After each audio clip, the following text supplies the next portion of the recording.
For cubist-inspired drawings, we want to shade in each fragment a different color and in a different direction. We're focusing on warm or cool colors. So for this one, I'm working with cool colors. As you can see, I started. What I wanted to do was review with you all some shading techniques, okay? So the first thing you want to do is shade a very, very light layer. And first also, reminder, make sure you have a decently sharpened pencil point, okay? Because you're not using the tip of it, you're using kind of the edge when you're shading. So what I want to do is I want to do an all over light shading first. Guess I'm going in this direction. I wasn't really thinking. But all over light, so light that you might not be able to see it at first, depending upon the color that you choose. So now I go kind of that way. I go in this opposite direction as well to kind of fill in that area. You don't want to go kind of swipe it side to side so hard and so fast that you get on outside of the lines. So what I do is I kind of go back in on the opposite direction and fill in any holes.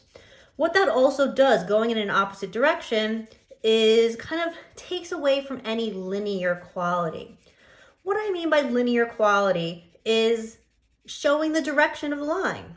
Okay, so if you hear me say, let's try and soften that linear quality, I mean, let's not make it look so scratchy. Okay, we don't want to see those directional lines. So right now I have an all over light kind of shade.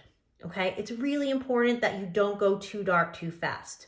Now, if you do, you can always take a pencil eraser and erase out some highlight areas, and we'll maybe go over that in the end of this video.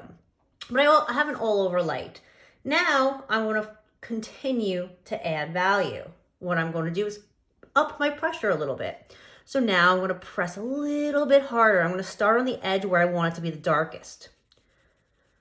Please be careful, don't outline around the edges either. We just kind of want kind of soft transitions so we don't have a hard edge. So I'm shading a little bit more dark.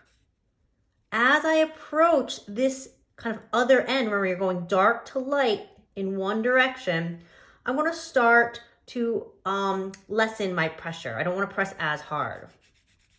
So as I approach that, I'm pressing a little less hard, a little more light.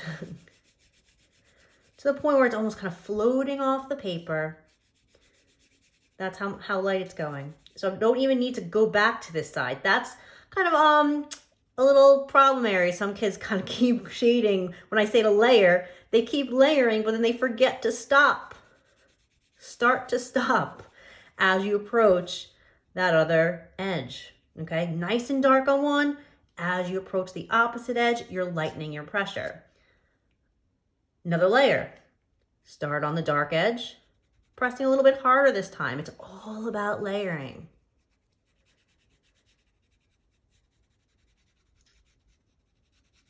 As I approach the lighter side, I lighten my pressure.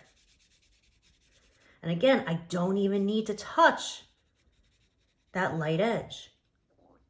If you do, take a pencil eraser and kind of lighten it up. Go in one more time. Now this time I'm really going dark. Not outlining though. As I go, I lighten my pressure.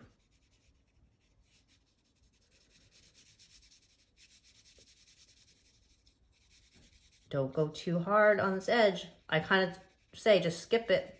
You already have that light layer. You don't need to go anymore. Looks pretty good. Okay, so what you need to do in all of your fragments, pick a color, shade from light to dark in different directions. Don't do all the same directions. That's boring. And good luck.